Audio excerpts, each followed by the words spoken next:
மகாராஷ்டிராவில் sitting MLA கையிலேருந்து கிட்டத்தட்ட 5 கோடி ரூபாய் எலெக்ஷனுக்கு ஒரு நாளைக்கு முன்னாடி பிடிச்சிருக்காப்புல. எலெக்ஷன் கமிஷன் வாயே திறக்க மாட்டேங்காப்புல. உத்தரப்பிரதேசத்தில் சிறுபான்மையினர் மக்களை வந்துக்கிட்டு ஓட்டு போட விடாம பிஜேபி சேர்ந்தவங்க தடுக்கிறாங்க. கம்ப்ளைண்ட் செஞ்சுட்டும் வாய் திறக்காம அமைதியாக மௌனம் காக்கும் தேர்தல் ஆணையம். என்ன நடக்குது வாங்க ஃப்ரெண்ட்ஸ் இந்த வீடியோக்குள்ள பார்க்கலாம்.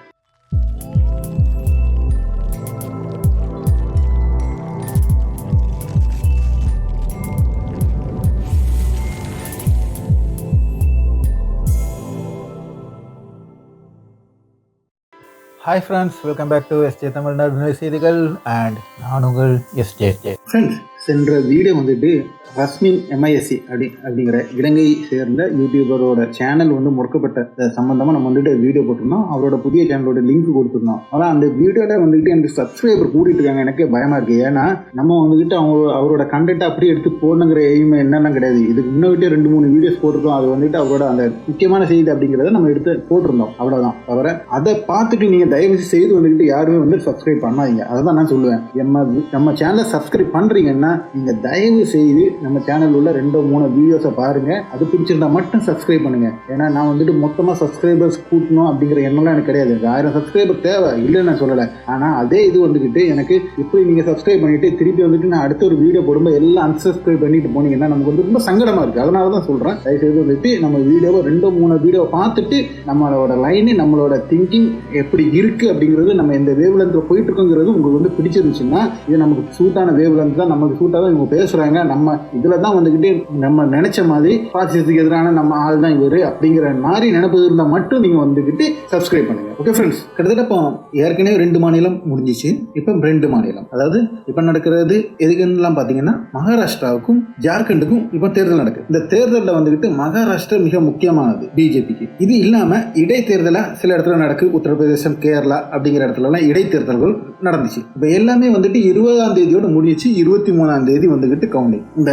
எலெக்ஷனுக்கு 2 நாளைக்கு முன்னகட்டி, அதாவது 18ஆம் தேதி என்ன ஆகுதுன்னு சொல்லிட்டு பார்த்தீங்கன்னா 5 கோடி ரூபாயோட வச்சு ஒரு பிஜேபி எம்எல்ஏ, சிட்டிங் எம்எல்ஏ பணப்பட்டுவாடா, ஓட்டுக்காக பணப்பட்டுவாடா செய்யறாப்புல. அதை அவ்வளோ அமௌண்டோட சேர்த்து பிடிச்சிட்டோம். இது வேற வாய் திறக்காம இருக்குது நம்ம தேர்தல் ஆணையம். உண்மையிலேயே இந்தியாவில் ஜனநாயகம் இருக்கா அப்படிங்கிற ஒரு கேள்விக்குறி தான் இங்க வந்துகிட்டு எழுது. இது மட்டுமா அப்படின்னு சொல்லிட்டு பார்த்தாங்கன்னா இல்ல. உத்தரப்பிரதேசத்துல வந்துகிட்டு எலெக்ஷன் அன்னைக்கு என்ன செய்யறாங்கன்னா போலீஸும் சேர்ந்து பிஜேபிக்காரன் சேர்ந்துகிட்டு சிறுபான்மை இன மக்களை வந்துகிட்டு ஓட்டு போடாம தடுக்கிறாப்ல. அவங்க ஓட்டு இல்லை அப்படின்னு சொல்லிட்டு திருப்பி விடுறாப்ல. ஏன்னா இவங்க எல்லாருமே எஸ்பி சமாஜ்வாதி கட்சிக்கு வந்துகிட்டு அகிலேஷ் யாதவுக்கு ஓட்டு போடுவாங்க அப்படிங்கிறதுனால இவங்களை வந்துட்டு ஓட்டு போட விடாம அங்க கிட்டத்தட்ட 9 எம்எல்ஏ இப்போ வந்துகிட்டு சட்டப்பேரவை தொகுதிக்கு வந்துகிட்டு இடைத்தேர்தல் நடக்குது. இந்த 9 இடைத்தேர்தல் இடத்துல கிட்டத்தட்ட 4 இடத்துல வந்துகிட்டு இந்த சம்பவம் நடந்ததாக வந்துகிட்டு தேர்தல் ஆணையத்துக்கு கம்ப்ளைண்ட் கொடுத்துட்டோம். தேர்தல் ஆணையம் வாய் திறக்கல. ஏன் எதுக்கு இதை செய்யறதுக்கு பதில் நீங்க மன்னராட்சி நடத்திட்டு போயிட வேண்டியதானே?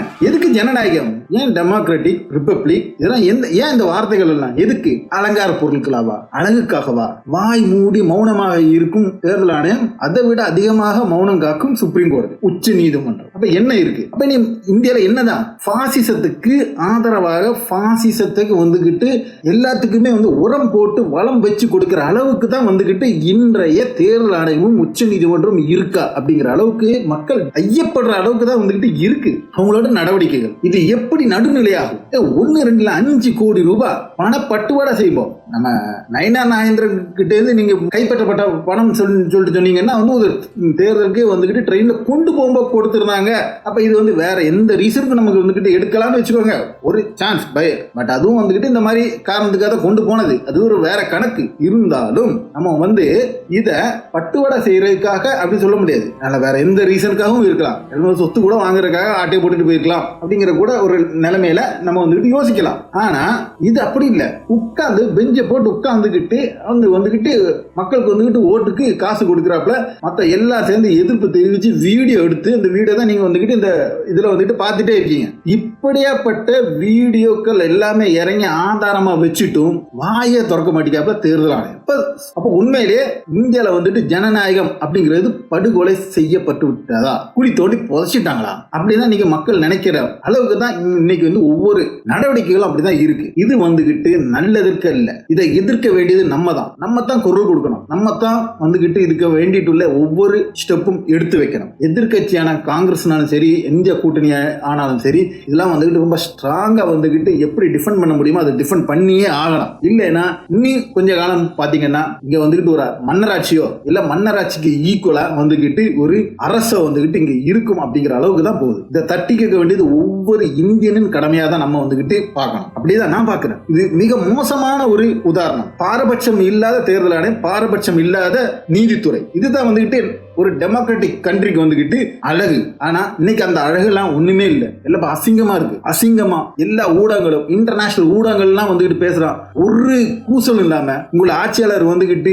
கோட்டு சூட்டு போட்டுட்டு அலைஞ்சிட்டு இருக்கீங்க. வெக்கமா இல்லையா உங்களுக்கு? டெமோக்ரஸி அப்படின்னா தேர்ந்தெடுக்கப்படுறது. நீ தேர்ந்தெடுக்கப்பட உனக்கு தகுதி இருந்துச்சுன்னா தேர்ந்தெடுப்பாங்க. அவனை நீ விலைக்கு வாங்குறதும் சரி, அவனை மிரட்டுறதும் சரி, அவனை தடுக்கிறதும் செய்யும், அவனுக்கு உங்களுக்கு எதிராக இருக்க தடுக்கிறதும் சரி. அப்ப இதுல என்னது இருக்கு? அப்ப நீ தேர்ந்தெடுக்கப்படலையே, இதுவும் மன்னராட்சி ஒரே ஈக்குவல் தானே, ஒண்ணு தானே. அப்படித்தான் நம்ம நினைக்க தோணுது. இன்னும் அப்படித்தானே. செயற்கையாக தேர்ந்தெடுக்கப்படுறது எப்படி? ஒரு மீன் வந்து பார்த்தேன், இருக்கான்னு தெரியல, எனக்கு கிடைச்சிச்சுன்னா வந்துகிட்டு நான் டிஸ்பிளேல காமிச்சேன். அதுல என்ன சொல்றாங்க அப்படின்னு சொல்லிட்டு பார்த்தா, பிஜேபி முதல்ல காசு கொடுக்கிறது ஓட்டுருக்கு, அப்படியும் வெற்றி பெறவில்லை என்றால் இவிஎம் யூஸ் பண்றது, ஹேக் பண்ணிட்டு அதுல ஏதாவது கோரபடி பண்ணிட்டு ஜெயிக்கிறது. சரி, அதுலயுமே இல்லப்பா, அப்படியுமே முடியல, இவிஎம் பண்ண முடியல அப்படிங்கிற அளவுக்கு ஜெயிச்சு ஒருத்தர் எம்எல்ஏ ஆகிட்டானா லாஸ்ட் ஃபைனல் அந்த எம்எல்ஏவா இல்ல அந்த எம்பியை காசு கொடுத்து வாங்கிறது. ஜனநாயகத்தின் கேலி கூத்து. ரொம்ப அசிங்கமா இருக்கு, ரொம்ப கேவலமா இருக்கு. வெட்கப்பட்டு தலை குனிய வேண்டிய ஒரு நிலைமை தான் இன்னைக்கு தேர்தல் ஆணையம்னாலும் சரி, இந்திய அரசானாலும் சரி, இல்ல நீதித்துறை ஆனாலும் சரி, ரொம்ப மோசமான ஒரு நிலைமைக்கு போயிட்டு இருக்கு. இதெல்லாம் வந்துகிட்டு அதிக ஒரு அறிகுறியா தான் நம்ம பார்க்க வேண்டியிருக்கு. நாம தான் ஜாக்கிரதையா இருக்கணும். ஓகே ஃப்ரெண்ட்ஸ், அடுத்த ஒரு நல்ல ஒரு வீடியோமாய் உங்களை சந்திக்கும் வரை உங்களிடமிருந்து விடைபெற்றுக் கொள்வது உங்கள் எஸ்டே.